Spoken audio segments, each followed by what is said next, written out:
guys, it's Brandon Cruz with Damon's Real Texas Barbecue, doing another video for you today. This time I want to do a video on a meat that isn't really seen very often in most modern menus anymore. And when I was young, you used to see it. It was common to see it at taco stands, Mexican restaurants, and really it's just kind of gone way of the dodo. And that meat today is cow tongue. It's lengua. And one of the reasons might be that it's gone so, or seen so rarely now, is because of the price.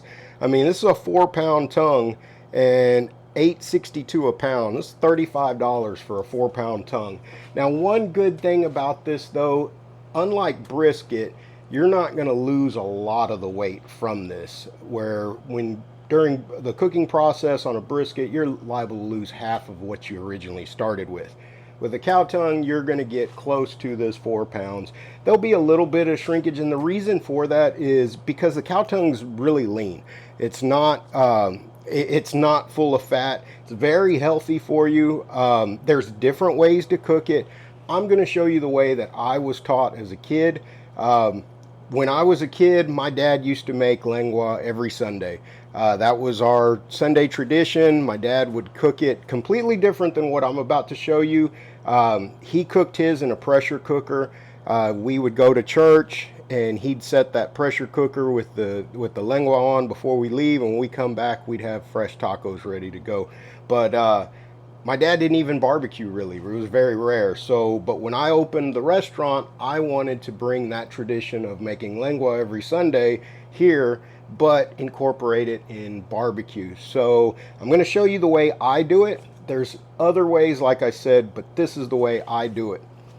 So all you do simply is start by boiling this tongue. Now you can season your water if you want. I don't.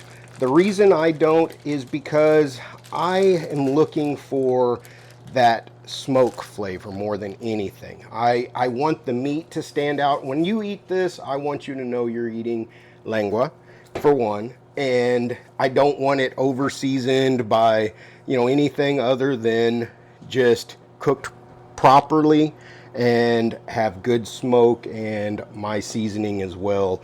But that's the cow tongue. This part of the cow tongue is going to be very, very lean. This is going to have a little bit more of the fat that you want.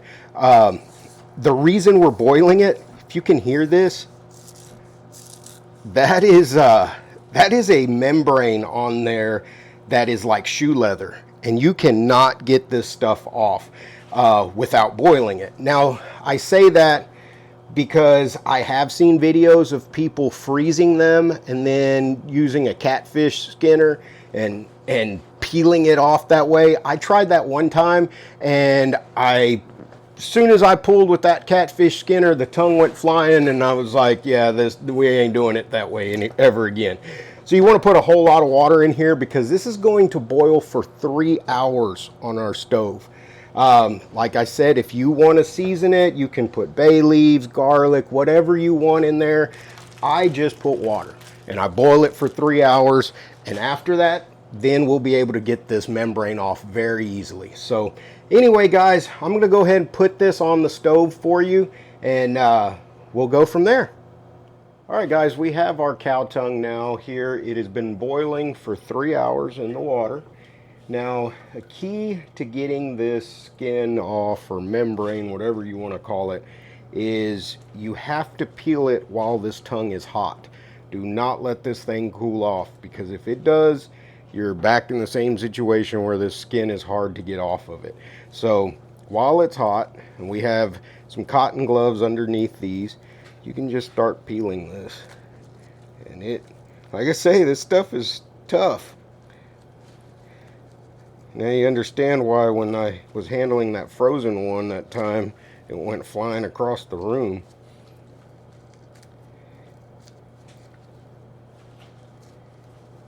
Once you get it going, it'll start coming right off. And like I'm saying, this is like shoe leather. This stuff. Kitchen. So door. It peels right off as long as you're doing this while it's hot.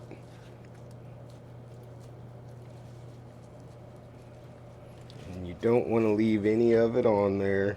Sometimes you got to get a knife and kind of scrape it. For the most part, this is coming off real easy.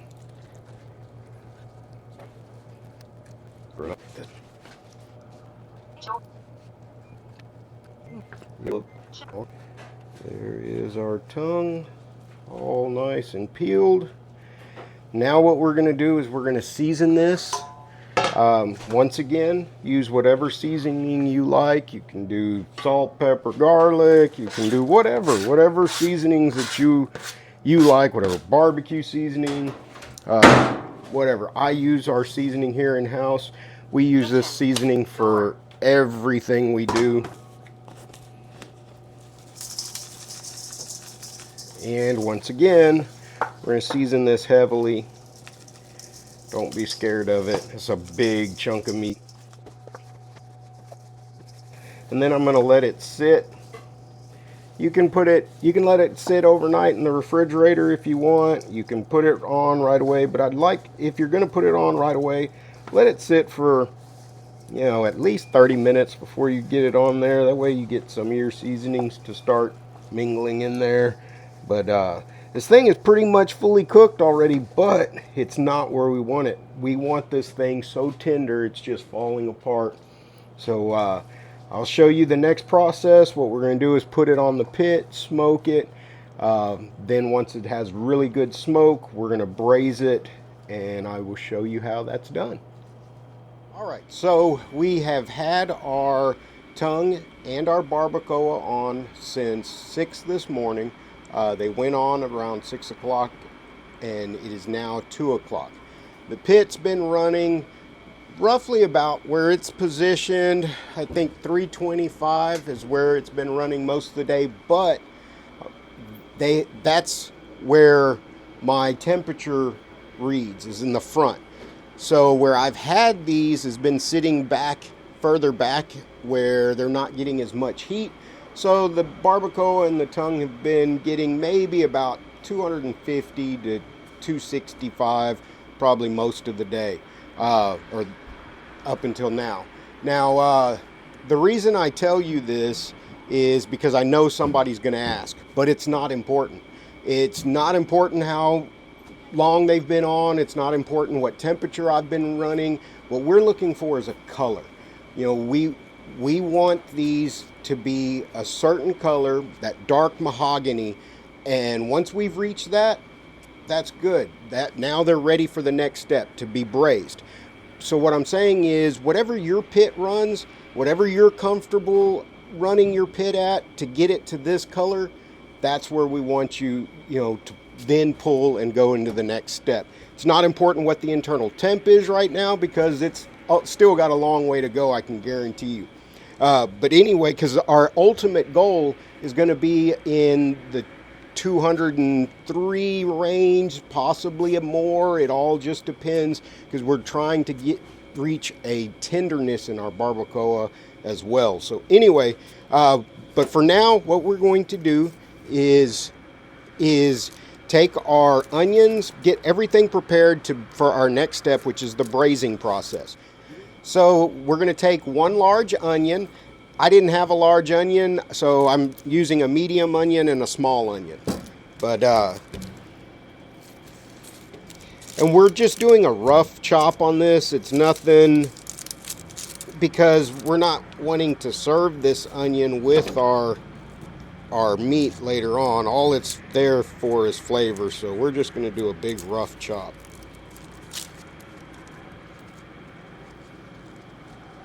I have my heat gloves on underneath. I should have taken them off. But I'm going to be pulling this meat, the barbacoa and lengua, off, and I don't want to have to put them on.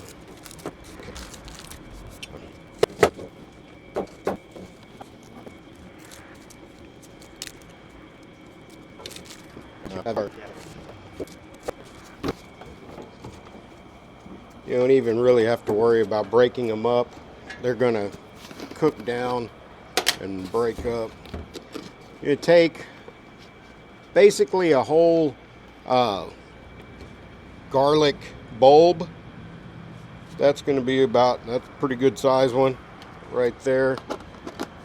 I'm using pre-peeled garlic, so, and then we're just going to mince it.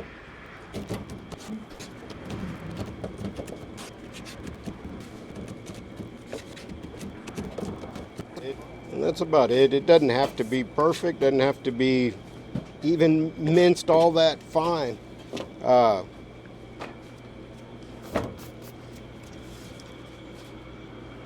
Because like I said, this is just to add flavor to our braising liquid.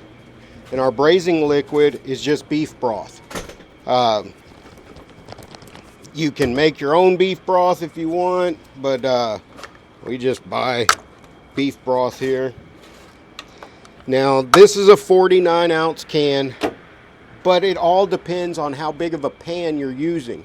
This is a large pan. I want to make sure that my meat isn't submerged in it. It's just going to be in there an inch or so, you know, from the bottom of the pan. It's not.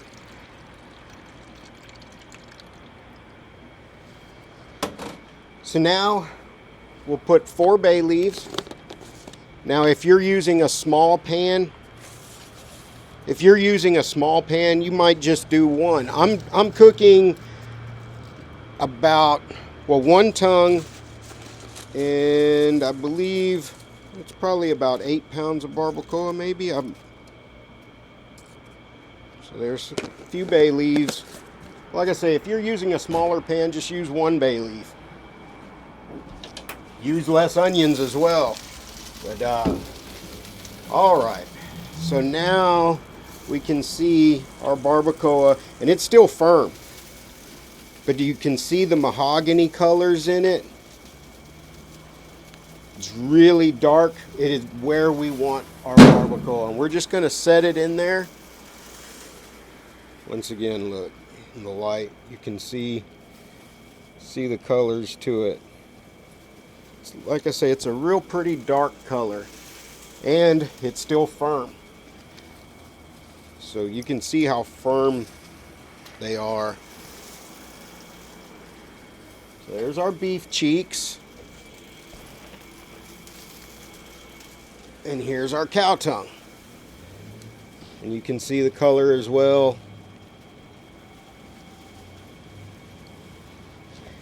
So now we are going to put foil on them and braise them, put them back in the pit. This time they're not going to go in the side of the pit where it's cooler. It's going to go closer to my hotter side. So the pit's been running at 325. We're putting it right in that area, in that zone, about 325.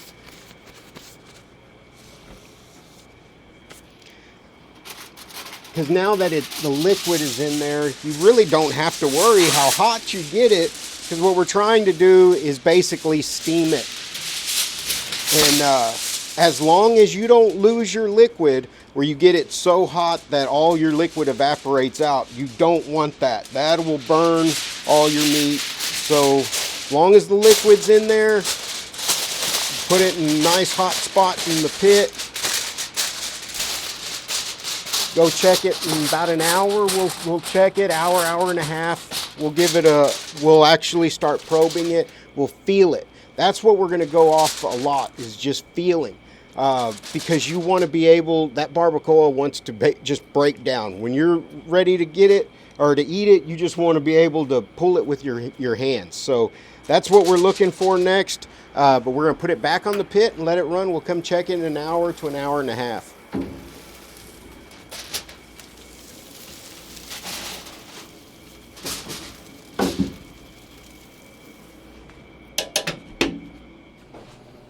All right, I think we're ready. All right, guys, we have finished our lengua. It's ready to cut and make tacos. It has been boiled, peeled, seasoned, smoked, braised, cooled down, and now it's ready to make tacos. So now we have cooked this.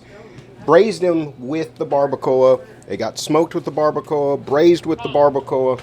Same seasoning, same process, everything, but the flavors are going to be different. The barbacoa is a little greasier. This is a little leaner. The flavors are different. Even though they both come from the head, this tastes different than that. It's not quite as beefy. But I want to show you how juicy and tender this sucker is in the middle. Look at that. Just perfect. So there's several ways to eat lengua. Some people like it sliced. I prefer it chopped because this part of the tongue is a lot leaner than this backside.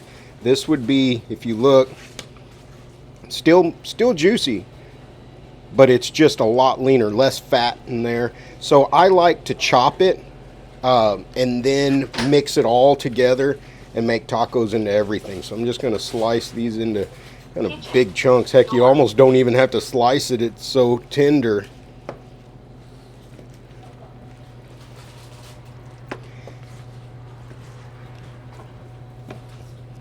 But from this point, now that it's sliced, I'll go ahead and hit it with my meat cleaver.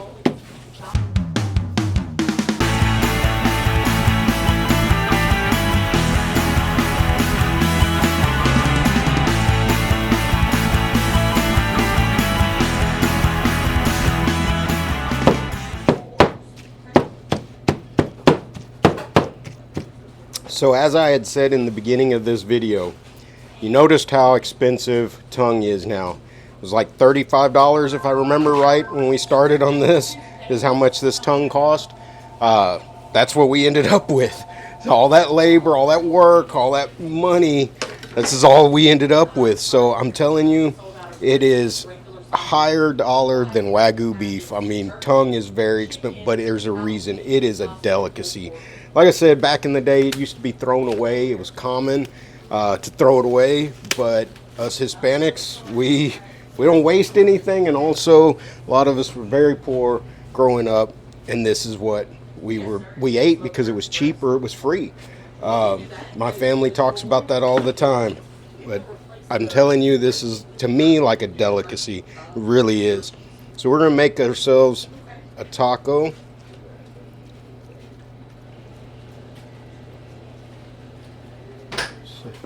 Put a little green onion, not cilantro. There's our cilantro. Some white onions. And I like a little hot sauce.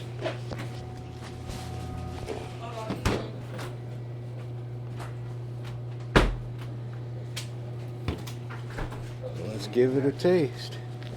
Yeah, I'm gonna give you this as the first ticket.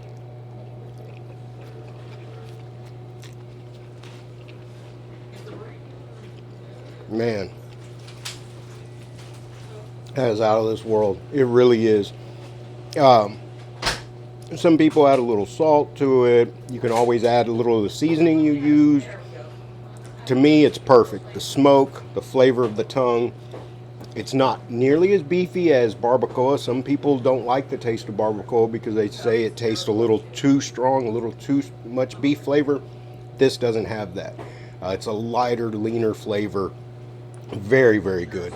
But anyway, guys, y'all give it a try. Like I said, it was cooked the same way as our barbacoa, same process, but the flavor is different because it's two cuts different meats. Anyway, guys, try it out. Let me know what you think. Keep the traditions alive. This is the stuff handed down from our grandparents, so keep it going.